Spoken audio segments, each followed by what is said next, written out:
right, y'all, coming up on Roland Martin Unfiltered today, of course, is Thursday, January 24th, 2019. 34 days into the partial government shutdown. Could the end be in sight? Two measures in the U.S. Senate failed to end it. Now Trump seems to be in a mood to deal, you know, the so-called deal maker. Right.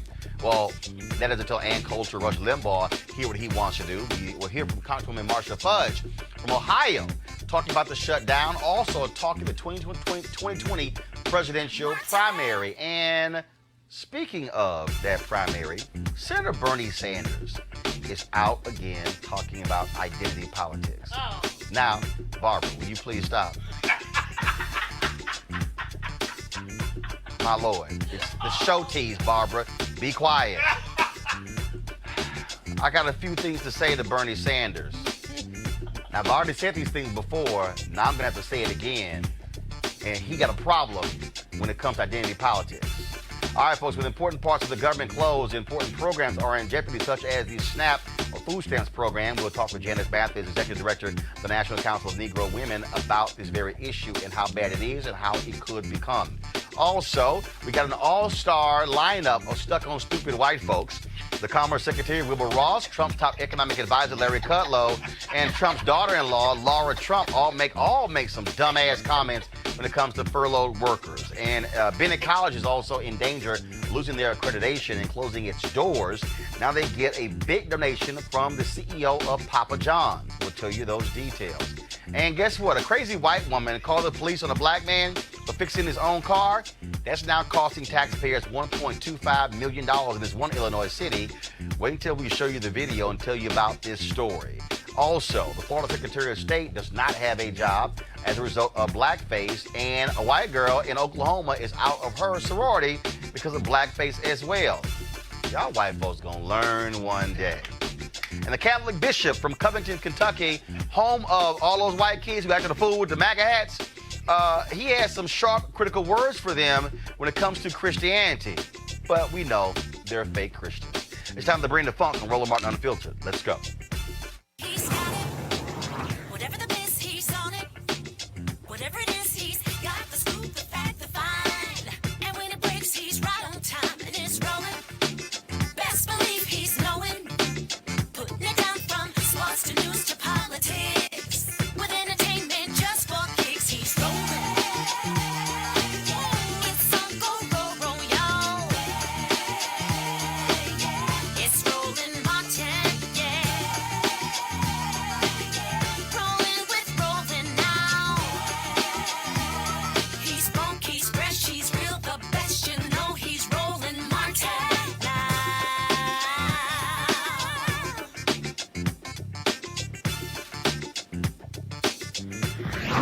Martin!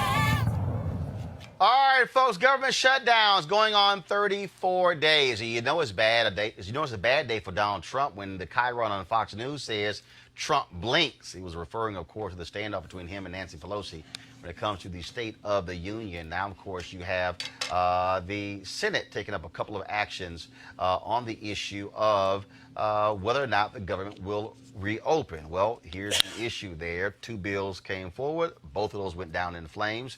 I just checked a few minutes ago. Senator Chuck Schumer said they have been involved in negotiations with Mitch McConnell. Also, what happened was 6 Republicans also crossed the aisle to actually vote for what the Democrats want, that is reopening the government without an actual deal in place. And so, quite interesting. Again, 800,000 people will not get a paycheck tomorrow, but remember, there are other people involved with this government shutdown who can't get benefits. We had John Boyd on talking about those black farmers who can't get their checks, and so many other people who are being impacted as a result of this standoff, this silly standoff that exists between Republicans and Democrats, largely because of Donald Trump and his insistence, like a child, on his wall. Now, in the United States Senate, I said there were 6 senators who actually crossed the aisle to say that they support the Democrats' measure to reopen the government without that wall funding.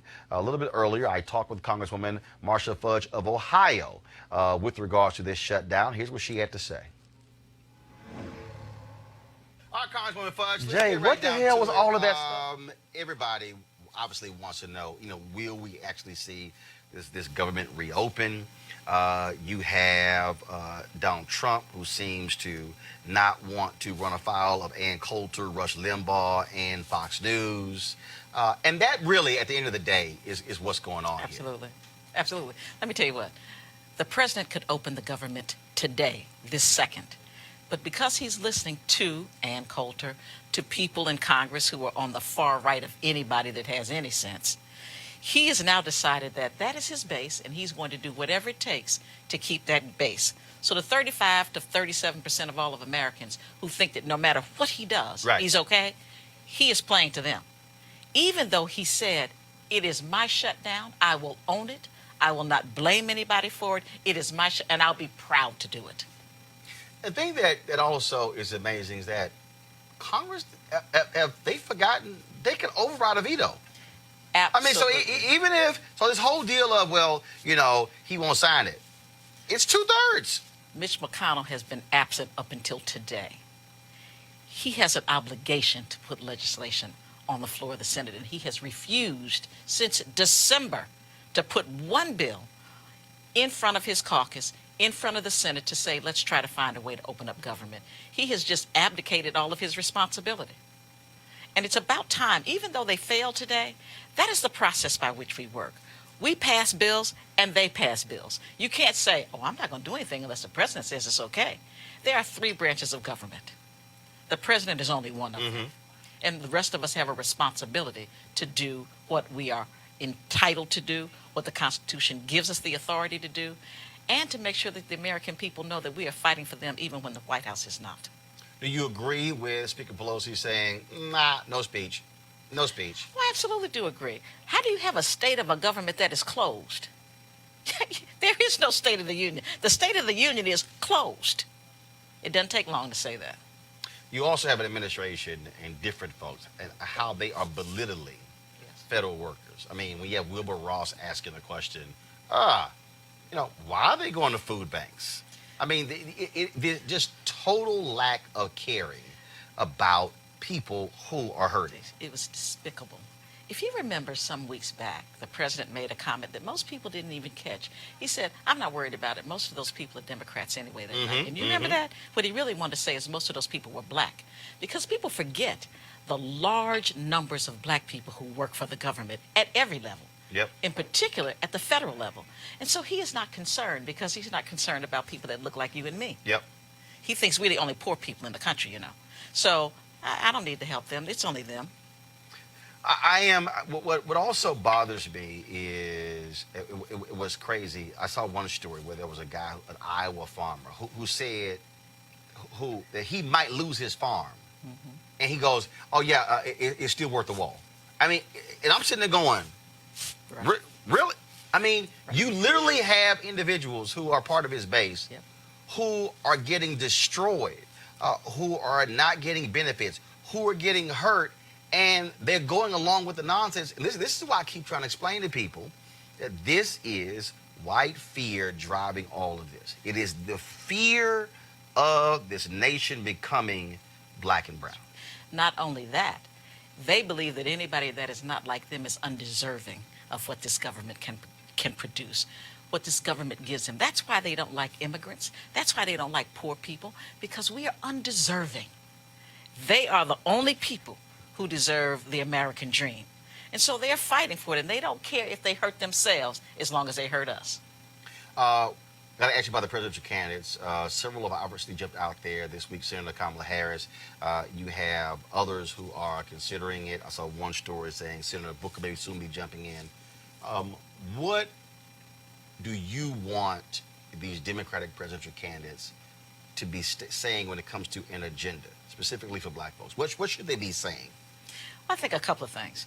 One is certainly that they're going to have to deal with the unemployment, the wealth gap in this country. They're going to have to deal with unemployment in this country. But more importantly, this is the thing that nobody thinks about anymore, Roland. A good education is a civil rights issue of our time. We live in a society now that only people who can afford a good education get one. And our young people are not going to have a chance to succeed unless they have a fair shot at a good education. So to me, that's number one. Number two, I think that they have to deal with race. We skate around it, we talk around it. They're going to have to deal with it. It's just the reality of what we are. And I think they're going to have to deal with poverty because the gap is getting bigger and bigger, and our people are suffering more and more. Not just black people, poor people. We're going to have to deal with that. Also, I think that, I mean, obviously, we were seeing last couple of years, everyone talks about, on the Democratic side, the focus on black women. But something that happened in 2012 also happened in 2016, and that is everyone talks about the 9 or 10 point gap that existed between black men and black women. 96% or so went for, 94% or so went for Hillary Clinton. Was about 84, 85% went for Hillary Clinton. And folks like, oh my God, Trump is appealing to, these black men.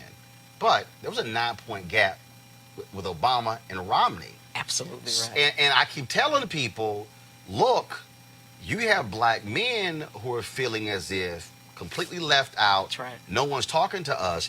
And I've yet to see anything that is specific. In fact, I remember having a conversation it was a night at the Congressional Black Caucus dinner in 2016. Right. With you backstage with Hillary Clinton, with Huma and Marlon Marshall. And I said, That's right. y'all got a black man problem. You did. And they just looked at me like I was crazy. I'm like, okay, I don't understand what y'all doing. They had the mothers of the movement out there. I'm going, y'all better be having black men out here. And people acting it was no big deal. And I keep telling people that's going to be an issue. Oh, it is. Oh, I remember very well that you said it, and it caught everybody off guard. She looked at you like, well, really? Yeah, we do have a black male problem. I don't care who the candidate is at this point. If they don't address it, they're going to have a problem.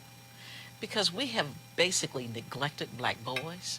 We have not brought black men into our conversations as it relates to where we want to go as a nation. We haven't included them at the levels they should be included in as it relates to these campaigns. We have a problem. We absolutely do. Well, it's going to be interesting to see in terms of how this thing rolls out. And then how these candidates address these issues, and I think they now know. If you're Senator Bernie Sanders, you can't ignore black people for 6 months and think I'll talk to them when they get to South Carolina and the other folks. And now those primaries have moved up. I think you're going to have a totally different presidential campaign than you've seen before, because even before Iowa votes, early voting starts in California. So the map, I think, has totally changed than in the previous election. Well, I'm glad you said it and I didn't. I think that that's absolutely true. You can't just talk to black people when you need them. You have to let black people know you are engaged. And I think it's time that we really look at some of these people's records. We have a 40-year record for Bernie Sanders. 40 years. And I would like for someone to tell me what he did while a member of Congress and or the Senate that specifically helped black people or poor people. I'd like an answer to that question. Well, we're going to try to get one. All right. All right. Good. Congresswoman Fudge, I appreciate it. Thanks a lot. Thank you. Thank you. It's always good to see you. All right. Thanks a bunch. All right. All right, folks. Let's talk about all of that, unpack it with our panel. Dr. Greg Carr, Chair of the Department of Afro-American Studies at Howard University. You already heard Barbara Arnwine, founder of the Transformative Justice Coalition. Also, Dr. Cleo Monago, socio-political activist and analyst as well. And even though she's here on the SNAP conversation, you know she's going to have something to say. So might as well go introduce Janice Mathis, Executive Director, National Council of Negro Women. Obviously where we stand when it comes to the furlough, do you believe there will be a deal here? Or is it smart for Democrats to stay holding out? You have 6 Republicans who cross in the Senate. They are also getting pressure from constituents. And Trump, Fox News is going to keep telling him, Fox and Friends is going to keep saying, Lou Dobbs will keep telling him, Sean Hannity, don't do it, don't do it, don't do it. I think it's going to have to take either them more crossing or somebody finally wake up and go, wow, we can actually overturn a veto. Yeah, and they can. I mean, as you said, the measure, the Democratic measure passed 52-44, like you said, with the 6 crossing the aisles. What struck me as interesting, and it ties into the conversation you just had with Congresswoman Fudge. Johnny Isaacson from Georgia was one of the ones who crossed the aisle. They know demographics. What you brought up in terms of California, early voting, the world has changed. And you can't keep running this MAGA, Make America Great, white supremacy thing and hold on. The wheels have come off that. And slowly, when I see Isaacson crossing, and then Ted Cruz gets jumped on by Bennett from Colorado and said, yeah, man, oh my God, that was lovely. Brother, I'm saying this thing now. That was lovely. It's falling apart. I mean, we want to say something about it, but it was crazy. Yeah. Don't talk, Barbara. Well, listen, I believe that it's going to get resolved in the next couple of weeks because Weeks or days? weeks, well, possibly days, because look at the polling numbers. I mean, this is really hurting this man. He's lost 8 points on disapproval. He's gone down lower into the 32% range. Come on, folks. I mean, and we see that this is very unpopular with the American public because people forget it's not just 800,000 people, everybody. It's 4 million additional folks who are affected daily by the federal government who rely on those wages of those 800,000. So people get it wrong. We're losing $1.2 billion every week behind this shutdown. Tomorrow, it will be $6 billion lost dollars. So this is serious. There's no doubt about it. This thing is going to get resolved. And he's not going to get his racist wall. Yeah, I think it's going to be resolved soon as well. And I think that the reason he said that he will support the meeting between those two, Schumer and McConnell, so when they make the decision to stop this, it won't be him failing. It'll be him supporting that those two had a conversation and they came to a conclusion. Because if Trump is nothing else, he's slick, though he's crazy. But I don't agree with Dr. Carr regarding the wheels falling off of white supremacy. I think that the wheel of the optic lens and being concerned about how things look, which is why Steve, what's his name? What's the white supremacist, Steve something? Steve King. Said the stuff he was saying, because he still got a Hitler hat, but he took it off for a few minutes to try to save his butt. And they're going to be, they're saving their butts. They also have people who are part of their constituents who are suffering. But like the farmer who said, with his cows dying and the wheat turning red, and he said, I still support the man. And that's how a lot of them feel. Well, I don't think you can underestimate what Marcia Fudge was saying about race. We still got a race problem in this country. If you don't believe it, what was the young boy doing who stood in the face of the Native American man who was trying to calm him down, and he's staring him down? That looked like white superiority to me. Hell, you just had, of course, on Monday, the white folks in Miami who pulled a gun out on the teens. Oh, wow. And in fact, the white woman who lost her mind, who was screaming, he ran over my foot with his bike, she got fired from her job. See, I keep telling y'all crazy-ass white women. I keep telling y'all, keep letting white folks lose their mind. They will end black unemployment. Every time one of these white folks lose their job, a group of black people should immediately send their applications in the next day once they get fired. So white folks, y'all keep losing it, keep acting a fool against black people, and y'all keep getting fired. Y'all gonna take care of black unemployment all by yourselves. I think. Go on, Janet. I was just thinking, in addition to what's going on with the 800,000 who actually work for the federal government, I work down in Penn Quarter. You got expensive, fancy restaurants closed because there's nobody there to come. So now you got people working for tips and taxi drivers and Uber drivers. This thing is spreading like a contagion. So we better hope. I was posting today, call Mitch. Tell him that we need to put the government back at work. The miracle that is PG County and places like DeKalb County in Georgia where Negroes are doing fairly well economically, that could go up in smoke with about another month of this no wages. And of course, obviously, we talk about what's happening with SNAP, how people are being impacted. And so, I mean, you're talking about 30 million people. That is the misnomer. Wow. 1 out of every 10 Americans is a SNAP or food stamp recipient. And so we painted it in this sort of, it's some black folk get and they lazy and they the 40% that don't believe that. Your neighbors and friends, look around. Somebody you know is a SNAP recipient. Absolutely. They sent out the food stamps early for February, send them out the middle of January.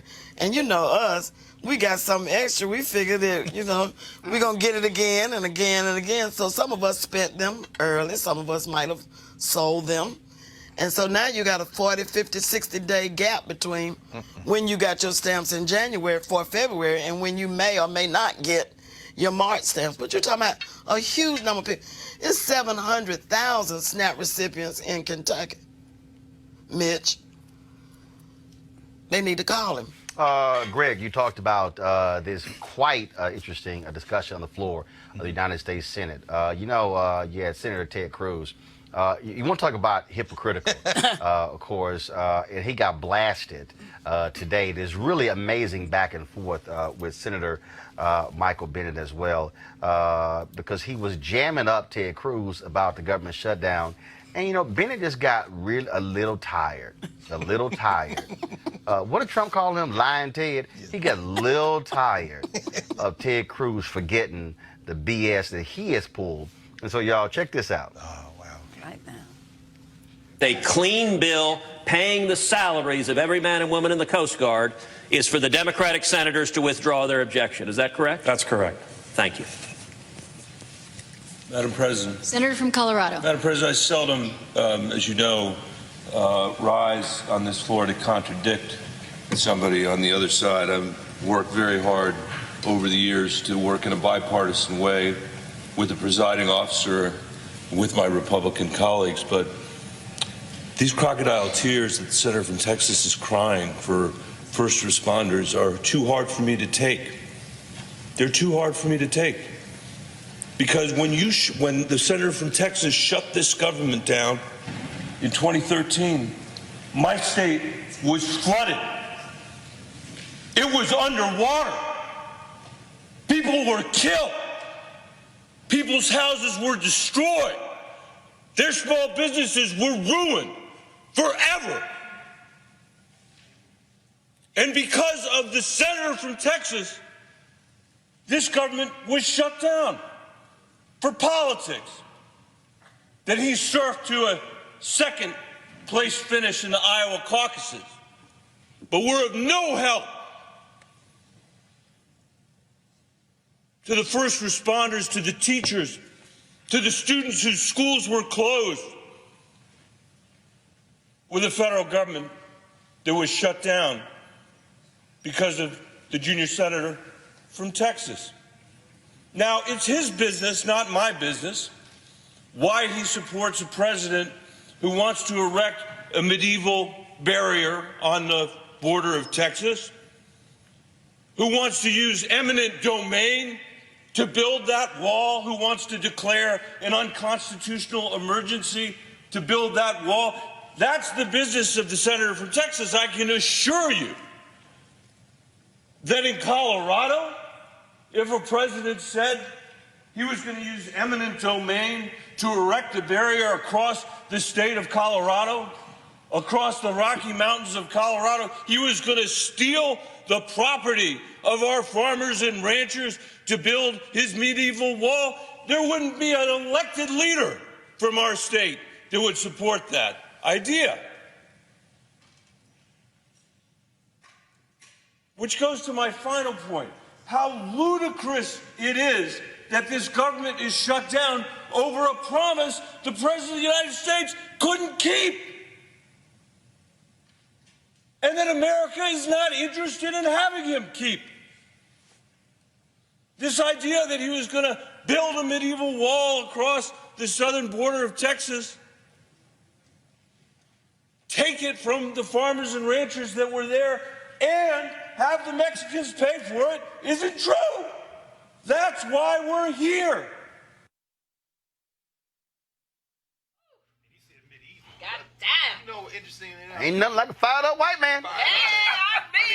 There's obviously no video from the 19th century. But you imagine those battles on the floor of the U.S. Senate. Yes. John C. Calhoun. Yes. Getting caned and keeping getting caned. Stephen Douglas. Yes. My man keep jamming his hands in his pockets. You're right. They've had enough. This thing is not ever going to be the same. And this is not like, okay, it's not like he does this all the time. Right. No. I mean, because can you imagine this being like laid back, mild mannered, Right. Ted Cruz talking, you like, is this motherfucker Right. Well, you saw Dan Jones with his hand on his One more Dan time. Jones was like, oh. You know what I'm saying? He was like, when he say this shit one more time, I'm gonna cuss his. And it's like and it's right to have Ted Cruz of all folks Hypocrite. talk about shutting the government down. Yes. And the BS he pulled when Obama was in there. Sit your ass down with that damn beer.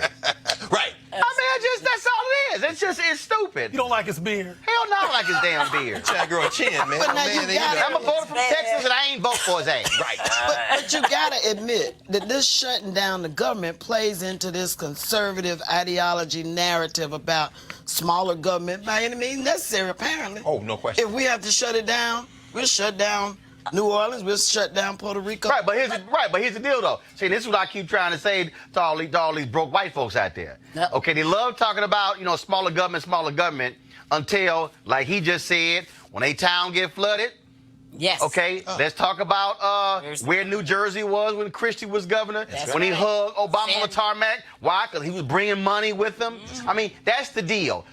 Everybody loves talking about, I don't want government in my life until your ass need government in your life. and so that's why I'm like, don't even try that nonsense, because it happens with natural disasters. Yeah. It happens when you have other calamities. And but what's the first thing folks do? Where were y'all? What you gonna do for us? We need your help. Let somebody steal money, embezzle, and take their property. What you gonna do? Those same folks in those red states, it's the same thing. And that's why I don't want to hear all that government crap. But isn't that the hypocrisy of it? That they've been deluded into voting for people who don't represent them? Mississippi, Arkansas, Kentucky, poorest states in the country, continue to elect these so-called small government conservatives. They're taking a hatchet and cutting off the nose to spite the people. Hell, it was crazy in Kentucky when they voted they elected a Tea Party governor. Sure did. Voted for Trump, and I never forget, 4 days after the election, it was some old broke white woman, about 5 teeth, and she's... You didn't say that. I sure hope they don't take out Affordable Care Act. I said, dumbass, you just voted for 2 people who absolutely want to take the Affordable Care Act. Well, that's why I say I just can cross the aisle. Georgia's demographics are changing. He reading the writing on the wall. It isn't just Susan Collins in Maine. As these demographics change, I agree with you, Doc. They're not going to peel off all these hardcore races. But that number, as you say, Barbara, you're talking about 30% now. You're in the 30s. Meaning what? Can you eat that whiteness? No. And I'm saying. 70% of people are saying they're against this thing. I mean, Right. the other thing is, this is red, white, and blue, folks. I'm sorry, but a huge percentage of SNAP recipients, food stamp recipients, are veterans. Wow. Let's get this straight. Okay, now you know they only care about veterans. And for photo military ops. people. Oh, military Now people. we know they only care about them for photo ops. They cared about them. They wouldn't send them to Iraq 8 times in a row without no release. Oh, yeah. Everything. But the white supremacy system and intention Yes. has always ridden on an experimental model that transforms based on the current context. Yeah. And I don't got time to get into all of that, except to say that when they voted for Trump, they were being white, crazy, subjective, That's right. self-serving, race-obsessed. Yes. They weren't thinking about, and some of them still aren't thinking about the logical outcome of voting for somebody who's Donald Trump. Now, some of them, based on circumstance, are going to say, we made a mistake. Some of them, even with 3 or 4 teeth, going to say, maybe I should second guess my psychosis. But be clear. Once they realize what this experiment really means and the dust clears, Right. the earth they're still going to be white supremacists. Now let's talk about again how folks who just don't care. Y'all check this out. This is what Commerce Secretary Wilbur Ross. Now, first of all, the script said he a billionaire. He ain't a billionaire. His ass was lying like Trump. Okay? The folks at Forbes busted him. He worth about $600-700 million, maybe, but he ain't a billionaire. And so this fool, matter of fact, this is exactly why we created this segment on the show. Stupid!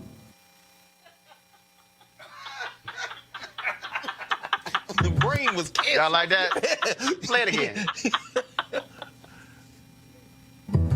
Stupid! stuck on. Okay, play it one more time.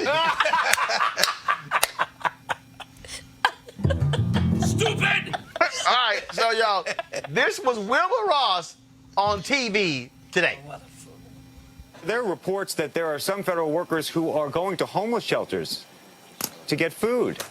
Well, I know they are, and I don't really quite understand why, because as I mentioned before, the obligations that they would undertake, say a borrowing from a bank or a credit union, are in effect federally guaranteed. So the 30 days of pay that some people will be out, there's no real reason why they shouldn't be able to get a loan against it. And we've seen a number of ads from financial institutions doing that.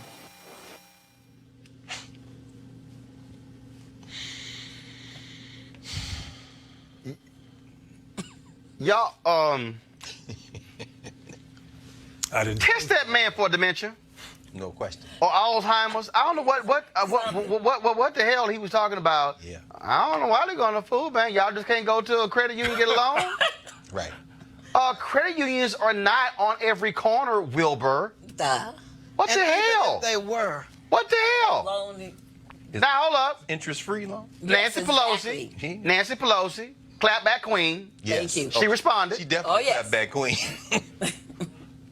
What do they have? They have Wilbur Ross saying he doesn't understand why. When he was asked about people going into food lines and pantries and the rest, he says he doesn't understand why they have to do that.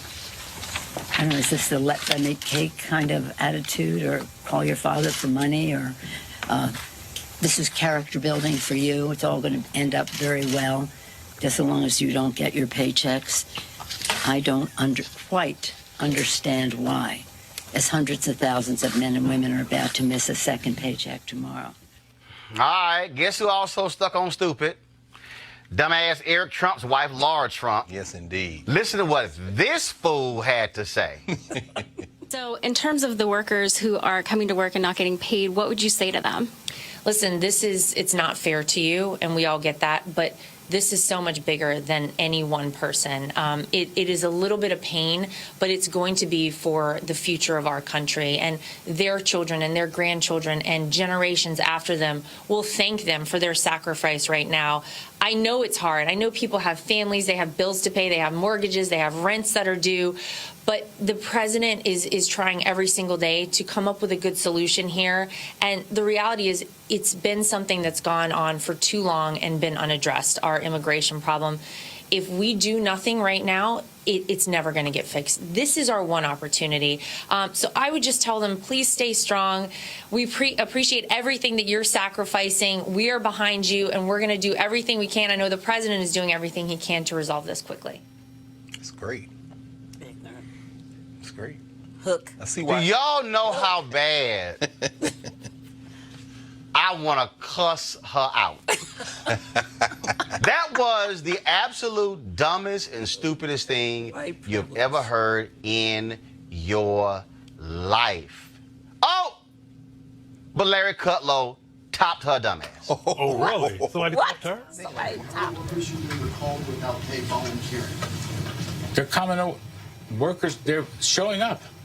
That's not volunteering if you're forced to work without pay and you don't show up, you lose your job. So that's not volunteering. That's not what volunteering means. You know what? I'm not even going to go there. You know what I'm saying. It's very clear. And you know what else?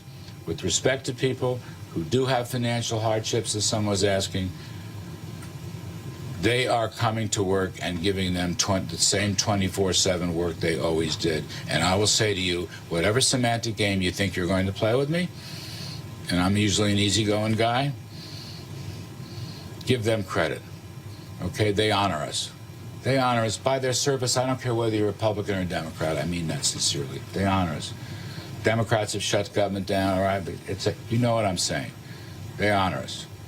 And they do it because of their love for the country and the office of the presidency and presumably their allegiance to President Trump, but whatever, they're doing it. Give them some credit. You know, there's a lot of wonderful people in this country. There are a lot of wonderful people in this country, especially some of these young. I've become a great fan of the millennials. Let me tell y'all something. I can't deposit none of that bullshit he just said. Right. Not a single word can you take to the bank. That's right. And say, look at here, I need to pay my car note, my mortgage, and buy me some food with the words Larry Kudlow just said. Oh, and then try to get indignant to Jonathan Karl. You give them some credit. Oh, hell no. How about a check? Right. How about a check? Right. This is truly the most brain-dead administration. They are a bunch of rich white folks who do not care about regular, ordinary people who are black, who are white, who are Latino, who are Asian, who are Native American. They are arrogant. They fly their private planes. They take their vacations to all kinds of different places. Don't care. Trump tries to play the game. I'm in the White House by myself. Yeah, but your wife hopped on the government plane and flew her behind down to Florida to kick it for a few days when she should have kept her behind at the White House during the government shutdown. And that's what we got going here. And all these fools out here who keep riding with them, wearing them stupid-ass red hats, okay, y'all the ones who also going broke. Yeah. Yes, Yeah. but remember, when I go on Twitter, what kills me is all these folks, mainly white folks, saying that they're so upset because Trump is hurting the wrong people. Hurting the wrong people. That they never expected, that they're mad that they voted for him because they never expected he would hurt them. Right. He's hurting the wrong people. Listen, Roland, I got choices now of anywhere to park because the garages are empty. The elevators, I can just get any elevator because there's nobody in my building. I mean, this is horrible. People are not showing up. Our skies are unsafe, everybody. I'm telling you right now. Our skies are unsafe. But here's the real deal. And I know, for instance, my man Joe Madison, he said the TSA workers in Atlanta the day after the Super Bowl should not show up to strand everybody in Atlanta.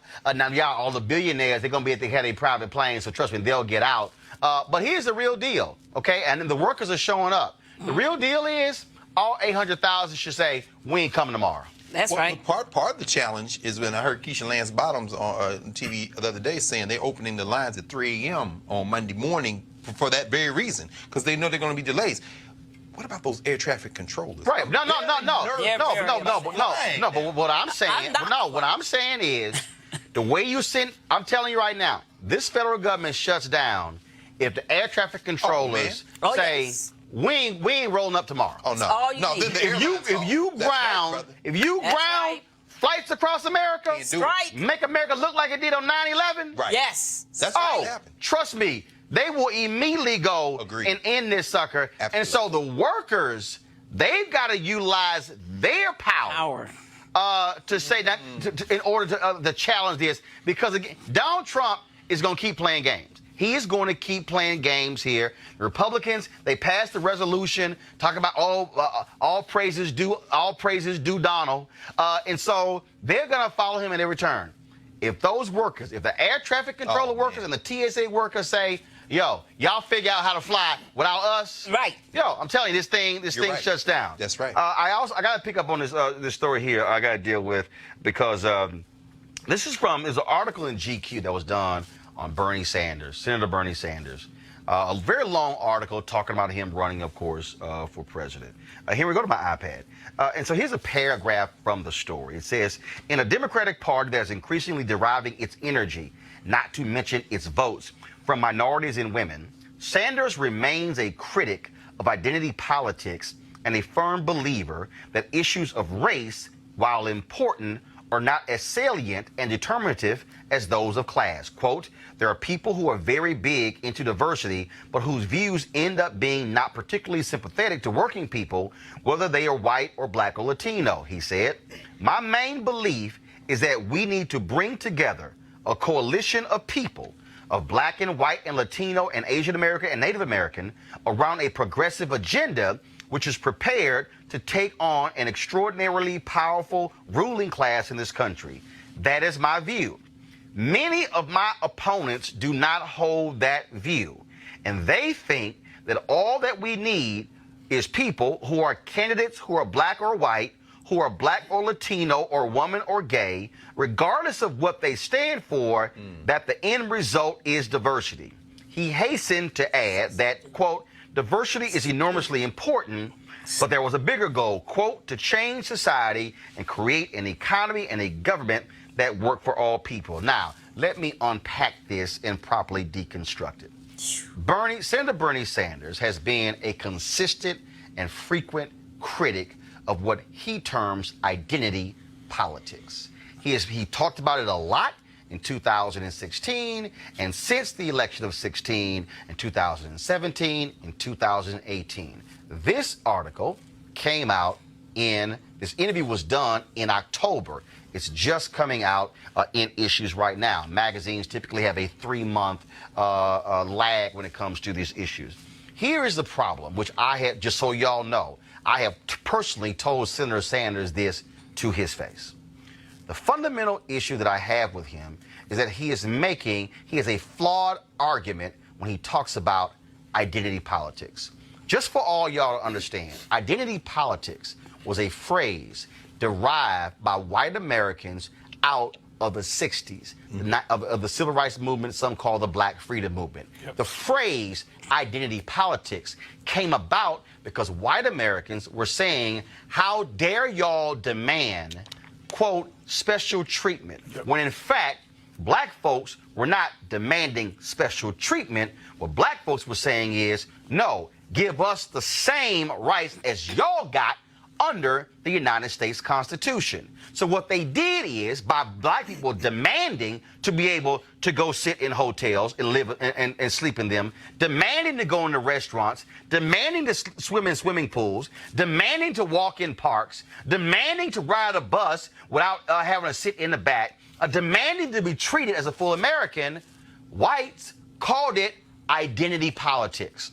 So as a result, since the 60s, anytime black people have been demanding equal rights under the law, it's been phrased as identity politics. Then, of course, everybody else saw that. Other groups that were oppressed, women, Latinos, gays and lesbians, said, hey, wait a minute. We also have had the government, power of the government being used against us. And so white critics said identity politics. Senator Bernie Sanders is literally using the same language as the critics of the Black Freedom Movement. And the reason that's problematic is because politics, by its very nature, is established along identity politics. You want an example? I got one for you. If they say in politics, soccer moms, who the hell is that? They ain't talking about Barbara. They ain't talking about Janice. Soccer moms in America are defined as white women who live in the suburbs whose kids play soccer. Y'all want another one? NASCAR dads. Okay? They ain't talking about Cleo. They ain't talking about Greg. Nope. They ain't talking about me. Nope. They're talking about white men who wrap themselves in the flag, who are largely conservative and Christian, who watch NASCAR. Politics is about fragmenting an audience and appealing to different people. I can go down the line the phrases that pollsters and consultants have used over the course of history to determine how we reach people. 1960, John F. Kennedy. Why was he so not sure how I'm going to talk about civil rights? Why? Because he did not want to offend white Democratic Southerners who were racist, because he needed their votes in order to win. That's why he was skittish. That, folks, is identity politics. What Bernie Sanders is going to have to learn is that if you think you're going to get black votes, you cannot keep using the same language that white critics have used against black people for demanding what is right. Now, when you talk about being right on the issues, Senator Sanders, we absolutely want candidates who are right on the issues. But what you need to understand is that this is the first time in America, definitely since Reconstruction, where you've actually had 4 black United States senators. You haven't had that. You had Deval Patrick, who was a 2-term governor in Massachusetts, who was considering running. Eric Holder, former attorney general, is considering running. To have 2 or 3 or 4 black folks actually running for president is a major thing. So when Bernie Sanders says, my critics, what they're saying is, oh, all we want is black or somebody who's gay or women. No, Bernie, what America is saying is that we have had to look at white men like you for eternity. Do you know how many white men have served on the Supreme Court? In American history? Bernie, I want you to walk into the United States Senate and stand there and say, damn, there's a whole bunch of white men in here. Bernie, go into Fortune America, Fortune 500 companies. You're going to see a sea of white men. So, Bernie Sanders, I understand that you believe that you're right on these issues and other folks are not advocating these issues. But you need to also understand, working class is an identity politics phrase. Real America is an identity politics phrase. All of this, Bernie Sanders, is all the language of politics. And so when you come in moralizing as if somehow I am greater than this, and this thing really isn't about race, it's more about class, that also is nonsensical, Bernie, because class is also about race.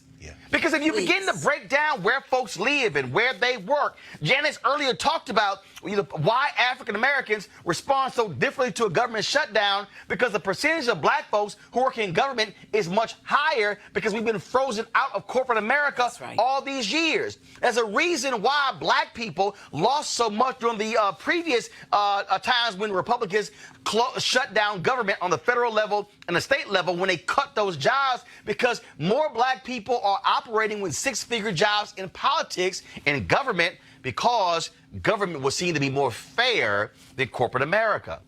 And so, Bernie, why are you out here talking about race and class? You need to understand that America still is making decisions based upon race, and race is driving class. Now, I know this interview took place in October, and I know that you were in South Carolina, and you were there when Senator Cory Booker was there, and you made some comments talking about racism in America on Monday. But if you continue with this crusade by trying to trash identity politics, let me be real clear. You will never get the Democratic nomination for president, because black people, when they hear you criticize identity politics, what they're actually hearing is you criticizing black people fighting for advancement. A suggestion from me, you might want to take that out your vocabulary, because if you continue to use it, I can guarantee you, you will not be facing Donald Trump in 2020. Just saying. Gotta go to a break. I'll be back. I'm Roland Martin Unfiltered.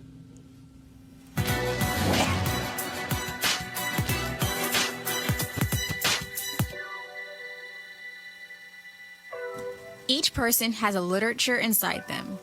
Actor Anna DeVere Smith.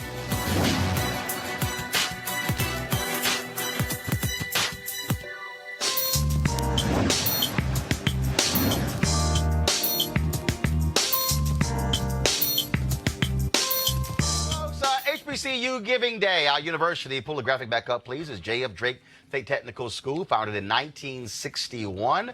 Of course, J.F. Drake State Community and Technical College is a combination community college and technical trade college in Huntsville, Alabama. If you want to support them, go to drakestate.edu.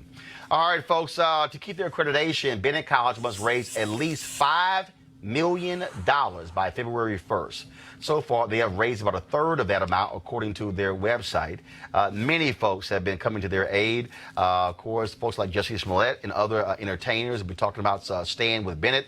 But things are also looking up in that today they announced they received their largest donation to date, from the CEO of Papa John's. Papa John's Foundation is giving them $500,000. Now, keep in mind, of course, the founder of Papa John's was run out of the company as a result of him using the N-word and, of course, his comment saying that his stock price was hurt because of those brothers who were protesting in the NFL. Well, that didn't sit too well, and so the company ran him out. They've been going through this major brand makeover, and so we're glad to see that Papa John's is providing, of course, $500,000 to Bennett College, and so way to go. But we also be having the president of Bennett College on the show tomorrow to talk about what they're doing when it comes to raising these dollars. Also, folks, let's talk about this story. Speaking of snatching dollars, Curtis Anderson is the former finance director of Kappa Alpha Psi. My man reportedly embezzled $1 million of the fraternity's money. That wouldn't happen to Alphas. Okay, suspicions. Where's Scott? I had to throw that in. I saw that. Where's Scott voting over this? Suspicions arose in early December when a bank, one of their banks, reached out to Kappa Alpha Psi's executive director to report suspicious activity on the fraternity's bank account. Investigators say that the executive director and their national president confronted Anderson. In fact, actually, check this out. So the national president and the ED were in the bank. Unbeknownst to the brother, he was showing up at the bank. No. If a man walked to the bank, saw them, was like, and he turned right back and went back out. Yes, he did. Yes, he did. No, sir. Yes, he did. So then what happened was that they called him on the phone and said, brother, you need to come back up in here. So he came back in there. And so what they discovered is that he was writing these checks and was taken from different accounts, and actually was about $1.3 million. He said he had an alcohol and a gambling problem. The fraternity fired him 3 days later. I don't know what took 3 days. Right. And so out of a lot of money, no word of whether or not they're going to prosecute him as a result of this. Now, let's talk about a crazy white woman and see, crazy white people. This is what happens when y'all crazy white women do stupid stuff. Evanston, Illinois, a 2015 graduate student at Northwestern University. The brother was attempting to, fix his own car on the streets of Evanston, Illinois. White woman driving by thought, oh my goodness, he's trying to steal his car. She called the cops. Wow. Get better. She follows my man. Oh, come on. In her car. What? Now watch what happened. The woman's voice at the end of the tape is the woman who called the cops. Hit play.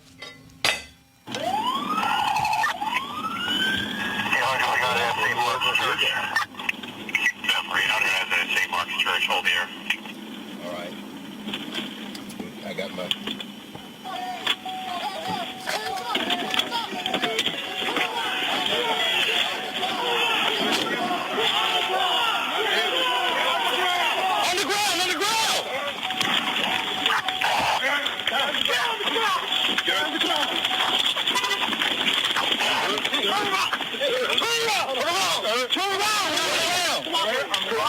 Stop resisting. Stop resisting. Sir, you're on video. All right. As FYI. All right. Fine. I got cuffs. Yes, this is my vehicle, sir. I was trying to fix something on the roof. Okay. I have evidence to that end. Well, when we tell you to get down, you got to get down. Yes, man. Sir. I understand. Okay. Now, why am I being put in the handcuffs? We got to verify the car is not stolen, man. This is E4. I'm a PhD student at Northwestern University in the Department of Materials Science and Engineering. I purchased this vehicle January 23rd, 2015 from Libertyville Chevrolet. I have all the evidence. That's who are registered to. Myself. You're registered. 7-3. 370. Can you tell us who the plate registers to? I don't know why I'm doing that. I didn't gave you orders. This was Detective Lawrence Crosby, 507 Wayne. You did. No, I did not. There is something called the Fifth Amendment. No. Okay. That doesn't apply. Yes, it does. No, reasonable search and seizure. Why? Hey, what's up? Hi, I called. 506. Okay. It looked like he had a bar in his hand and was trying to jimmy it open. Okay. I feel really I didn't mean to racial profile, just like. Oh yeah, no. Like that, and I don't want to All right, man, just calm down. I didn't mean to racial profile. your ass just cost the city $1.25 million. Lawrence Crosby, who was then a 25-year-old engineering doctoral student, Nice. yes, Lawrence has gotten a check for more than $1 million. My man. But again, this is six plus cops show up. Right. Brother could have been killed. Yes. Because his white woman Yes. thinking and what he was doing is, she said, oh, it looked like he had a bar. No, he actually was fixing the molding or something that was on his car. He was fixing that. Well, I just want to, what was going through my mind, because I used to work in law enforcement, is that, and I've said it before, thank goodness for video. Because a lot of brothers go through that and they don't live. Right. And we don't hear about them. That's And people even driving by, I'm talking about including black people, go, subconsciously, he must have done something. That's right. Yep. And they're gotten rid of, and we move on to the next thing. So it's a good thing that he lived through that, but I want people to remember that this is the one that made national attention or attention of your show. Many of these cases we never even hear about. I go to local communities all the time and hear about these kind of incidents. And what I keep saying to these folks, y'all are costing taxpayers money. Yes. When we talk about police brutality, the exact same thing. Oh, speaking of that, punk-ass Sheriff David Clark. Not him. Mr. Fake-ass Meadows himself. Not him. Not him. Let me, since we talking about costing people money, Damn. I was on Ryan Grimm's page a little bit earlier, and apparently, yeah, punk-ass David Clark. 4 people died in Sheriff Clark, his jail. That's right. Yes. He was still the sheriff. That's right. One of them died because they withheld water from him. Yes. Also, there was a baby that died in his jail. Now, he running around here, always running his ass on Fox News, talking about law enforcement, how nobody respects law enforcement. But whenever something go down, like these cops here, he doesn't say anything. Well, I was reading a story earlier, and I retweeted it. Apparently, they are very close to a $6 million settlement as a result of that man dying in the jail there. And the point that I keep raising is that these things happen, and you don't hear the fiscal conservatives Never.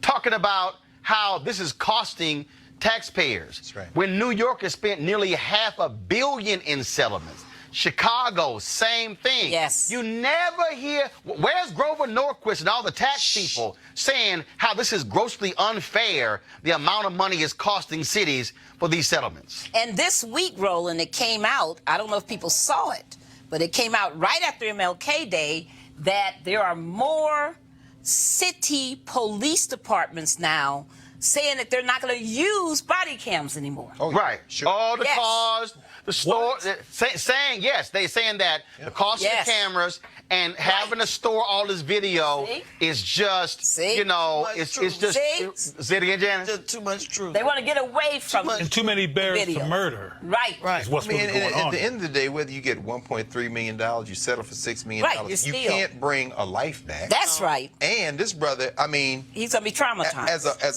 as a black man, I think about myself, black women. When you get stopped by the police, you never really recover from that. The idea, so I don't know how much money they wrote for that brother. That's right. He got kneed in the back. He's on the ground. He's never outrageous. going to. And you know what? Outrageous. United States of America, as it crumbles, I really can't find myself feeling bad because we are surveilled every day. I'm serious. I mean, let them feel this pain. I'm like Martin Luther King. We need to redistribute this pain because that's too much. Well, people forget the speech that was found in Dr. King's pocket that he was going to deliver was called "Why America is Going to Hell." On the hill. Why America is going to hell. That's right. And what the problem with Bernie Sanders, I mean, I really hate that he's running because if he's going to misuse his platform and not talk about white structural racism, he's doing a disservice to every Well, he's American. not going to talk about white structural racism and then complain about identity politics at the same time. Right. They kinda That's what I'm cancel out saying. He's got to, I mean, he really needs to go through deep education. Just want to give the name. Go to my iPad, Deep please. This is the Milwaukee Journal Sentinel. The brother's name was Terrell Thomas. His estate is said they're going to receive about $6.7 million to resolve that case. And yeah, punk-ass David Clark was the sheriff, and he hasn't said jack about this. He's always trying to criticize Black Lives Matter, saying they don't care about black men being killed. You clearly don't care about black men being killed when one died in your jail when they deprived him of water. And Mr. Fake Metals, you haven't said jack. And you want to come on this show and talk about it? Bring your big-ass cowboy hat. I got lots of room for you on here. I had a conversation any day, Mr. Fake Metals. That's right. And can I come to that? Sure, not a problem. You can be here. But see, he not no coming, problem. though. We know he's not. He ain't That's coming. why But Cam again, is though, not coming. you're right. Why That's Cam is right. not on That's the right. But Roland, I think Sheriff, that's right. Very simple, Sheriff Clark.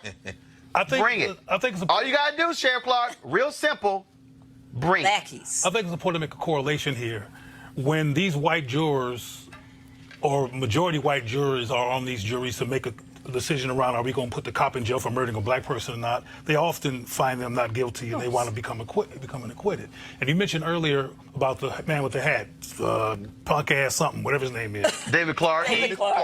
These people do Fake not Metals. see black people as worthy of life and respect. Right. So they're willing to sacrifice these millions as long as the agenda stays in place. Well, They're not complaining. Right. Well, he's a Thomas I just need white taxpayers to wake the hell up and go, y'all costing us money. Sure. Yes. All right, folks, let me go to see Florida. And today, the Florida Secretary of State, the guy who was appointed to the position, Michael Erdel, he ain't got a job today, y'all, when these pictures of him surfaced from a private Halloween party 14 years ago. He was making fun of a survivor of Hurricane Katrina.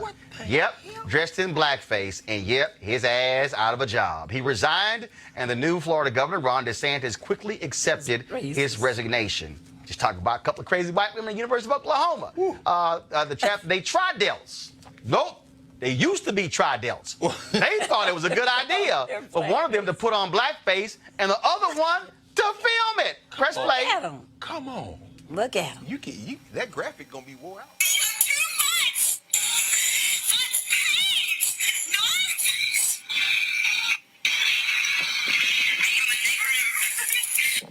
Look at him. Well, they used to be tri-delts and they used to be students at Oklahoma University.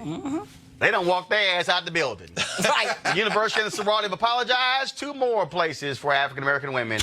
There are positions available at OU if y'all Script those actually chapters. want to be able to Script do it. And a 6-second video recorded 2.5 years ago at the elite New York City private school Poly Prep Country Day School in Brooklyn.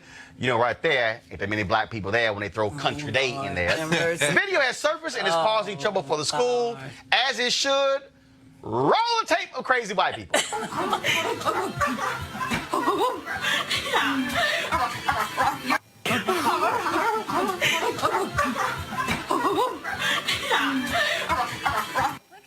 Well, on Friday, hundreds of students at the school walked out of an assembly, all dressed in black, and staged an 1.5-hour sit-in protest of this video. And here's what's amazing. When the video was made, the girls were in 6th grade. 1 student is no longer at the school, but 2 others are still there. My goodness. Ain't that something? Come on, man. I tell you, Y'all shocked? No, we're not. Nope. No. We're not. Nope. But clearly, Nope. Rollerbar Unfiltered is going to be soon renamed the Crazy Ass White People Video Show. You got the right All right, graphic, folks. brother. Yeah, absolutely. All right, folks. Of course, 2019, many of us out here trying to get ourselves fit, trying to get healthy, losing weight. That's why we want you to support one of the partners of our show, D Herbs, a black guy, Dr. A.D. Dolphin, developed this cleanse, which is a really, so there are 27 different cleanses, an herbal cleanse. And it's all about giving you more energy, keeping you from being sluggish. And again, if you want to lose weight, that's one reason you could do it. Also improve your overall well-being. Another reason you can also do it as well. So I'm on day 16. So I have 3 more days left of the 20-day cleanse. So it's been raw vegetables and fruits. That's it. So y'all like, damn, yeah, you ain't lying. That's all it's been. But it's been going well. So I'll tell you on Monday how everything goes. And a lot of us, of course, the people were just eating like crazy during the holidays, and they want to get rid of all that processed food and fried foods. No, I didn't do anything. I did none of that. What's wrong with you? And so if you want to get rid of your toxic buildup, go to therbs.com. Therbs.com. Use the promo code ROLLIN. Therbs.com. Use the promo code ROLLIN. Or you can call 866-4-DHERBS. 866-4-DHERBS. And again, the promo code is ROLLIN. So I want you guys to be sure to use that and support the folks who support this show. And that is D Herbs, the full body cleanse. They have 27 different cleanses. And so you can do a 3-day, a 10-day, a 20-day, all kinds of different ones. So go to their website, dherbs.com. All right, folks. That's it for the day. Final comments. Janice, what you got? Well, something struck me that Larry Kudlow said. He said we should give them credit because they're doing it for the love of the country. And I thought about which of our elected officials has demonstrated the least amount of love and loyalty for the country? The guy at the top. The guy at the top. You got to wonder whether or not he's a traitor to the country. Cleo Monago. I really appreciate the interview with Fudge, and I really appreciated your focus on that black men have felt alienated from this process and have not been attended to. And I'm thinking about what Kamala Harris is going to have to deal with when her husband comes from the backstage while she runs for president in terms of how black men are going to respond to that. Okay. Yes. Well, I just think that black people need to really just double down on our power. And that includes the strikes that we were talking about. Black federal workers can help use this power. We can't just let this man. The only person who loves this shutdown is called Vladimir Putin. You think so? Oh, absolutely. Who benefits? All our national security is down. Who benefits? Russia. Let's get clear, folks, about what this is. I'll just say, I spent a lot of time at the Smithsonian museums, and when I saw that yesterday footage of this black woman, a security guard at one of the museums, saying that she's going to be evicted before she walked into Mitch McConnell's office. He's a feckless coward. And anybody that would do this to people who have to live from paycheck to paycheck. Forget not being an American and not being patriotic. These people don't have basic humanity. So we have no obligation to do anything other than oppose them in every way we can. And in fact, this was a tweet that he sent out yesterday, Mitch McConnell. Here we go to my iPad. Enough political spite, enough showboating for the resistance. The president has produced a fair compromise that pairs full-year government funding with immigration policy priorities from both sides. It's time to make a deal. This is coming from the same guy who blocked Merrick Garland. This is the same guy who said that we're going to make sure that Obama is a one-term president. The reality is they don't care. They don't care about these workers. They don't care actually what the polling say. They only care about the having Donald Trump send a bad tweet about him. At some point, the Republican Party is going to have to wake the hell up and say, this man is crazy. But here's the reason why they won't say it. Because they know he's crazy, but he's giving Mitch McConnell all he wanted. And you know what that is? A largely white federal judiciary. That's right. What they have done is largely appoint white men. And when I say largely appoint, folks, when I say white men, it's like 88 to 90%. There's not been a single black woman, I don't believe a Latino, has been appointed. What they want is they want complete control of the federal court. That's right. For the next 40 years. That's right. And so they want to ensure that by 2043, when America is a majority nation, people of color, that there'll be federal judges who are right-wing and who are white, who are deciding the laws of this country. That's right. That's why Mitch McConnell is not going to buck Donald Trump. That's right. Folks, there's only one show like this on digital, on cable, on broadcast. Nobody keeps it real like we do. No one does it unfiltered. We want you to support us by going to RolandMartinUnfiltered.com. Tomorrow, at the end of the show, we're going to be, of course, running the video of all of our donors. We do that every single week because we want you to know who is out here supporting us. Our goal is to get 20,000 of our fans to contribute an average of $50 each for the whole year. That's $4 a month, about 13 cents a day. Why is that important? Because all the stories that we covered, all the interviews that we did, I can guarantee you, you're not going to see that. You got an all-black panel. I'm telling you right now, you are not going to see this on MSNBC. That's right. On CNN, on Fox News, on ABC, CBS, on any of these networks, unless it's a major black story, and they have no problem then finding black people. We know how to find black people every single day to talk about stuff every single day. But your dollars have to make it happen. And also, folks, we've got to fund our freedom. If you want us to cover this presidential campaign, to go on the road, there's going to be a CNN doing a big old town hall with Kamala Harris in Iowa. Well, guess what? We need to have town halls on HBCU campuses. We need to have town halls of just black men or town halls of just black women. And And the only way that happens if you also support what we're doing. Those are our plans. We need you to help us. So go to RolandMartinUnfiltered.com. RolandMartinUnfiltered.com to make that thing happen. All right, folks, I shall see y'all tomorrow. Holla!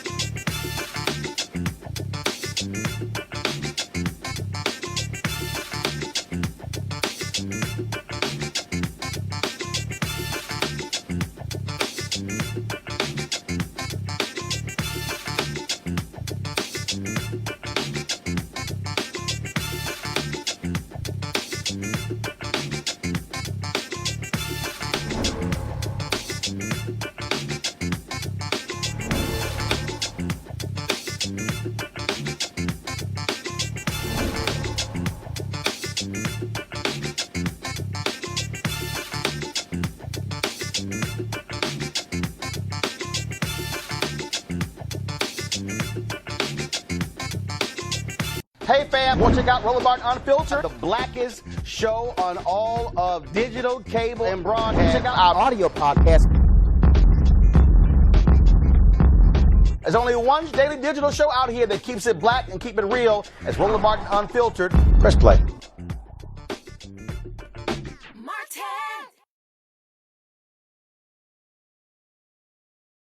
You want to support Roland Martin Unfiltered? Be sure to join our Bring the Funk fan club. Every dollar that you give to us supports our daily digital show. There's only one daily digital show out here that keeps it black and keep it real. It's Roland Martin Unfiltered. Support the Roland Martin Unfiltered daily digital show by going to RolandMartinUnfiltered.com. Our goal is to get 20,000 of our fans contributing $50 each for the whole year. You can make this possible. RolandMartinUnfiltered.com.